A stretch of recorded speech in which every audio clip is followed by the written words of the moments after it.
Hi everyone. On January 26th, the Holy Orthodox Church celebrates the memory of a great solitary of the desert. His name was Symeon, and he's been called the Ancient One. Now, Symeon was someone who dwelt at the foot of the mountains north of Antioch, first in the desert itself, and then later on in a cave. He had come to really love the eremitical life, the life of complete solitude in the Lord, and he practiced it in the most severe manner he could find. Well, he eventually ended up in a cave, and all sorts of stories surround his time there. One of them involved two Jews who had gotten lost on their journey because of the storms and all the disturbances in the sand in the area, and they found themselves at the opening of Symeon's cave. They went in and saw the old man and asked him if he could help them back onto their path. Well, Symeon said that he would be glad to. In fact, he had two brothers that he was going to send with them to escort them on their journey. And not long after this, two lions appeared. Now, the two Jews were quite upset at this, but the lions did what they were told, and they did indeed accompany these two fellows back onto the path from which they had lost their way.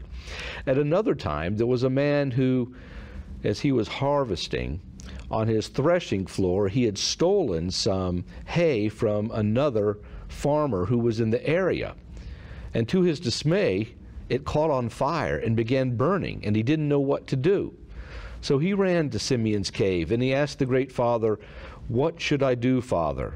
Tell me what to do, because I've got this hay burning, and everything I've got is going to burn down."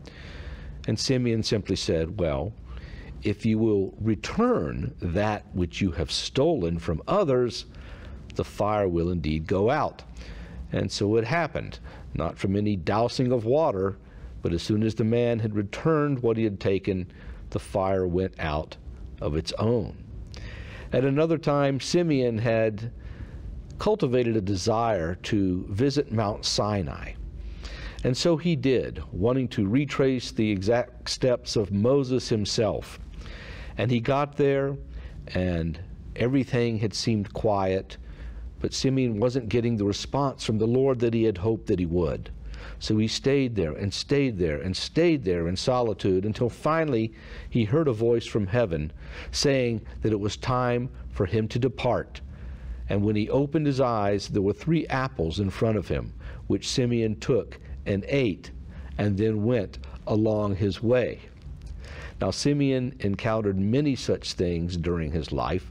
Some of them may seem fantastical to us today, because what we don't understand is that in our very busy and harried and crazy lives that we live, the idea of God somehow seems to recess into the clouds, far away from us.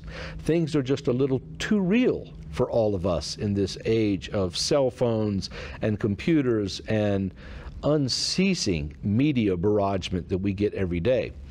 But when one is brought quietly in the midst of the desert, with no sound, with nothing around, face to face in a holy place such as Mount Sinai, then indeed one can hear the voice of God, who has perhaps been speaking all along, but yet we never were really listening. Such it is with so many of the desert fathers like Symeon. And we read their stories and we think, my goodness, could this have really happened? But then if you've ever been to a quiet place when you're all alone with no one but yourself and your own thoughts, and you gaze into the sky, then the world can seem a much more realistic place, and certainly a different place than the one in which we live every day. Symeon himself, the great ascetic, the ancient, finally reposed in the Lord sometime around 390 A.D.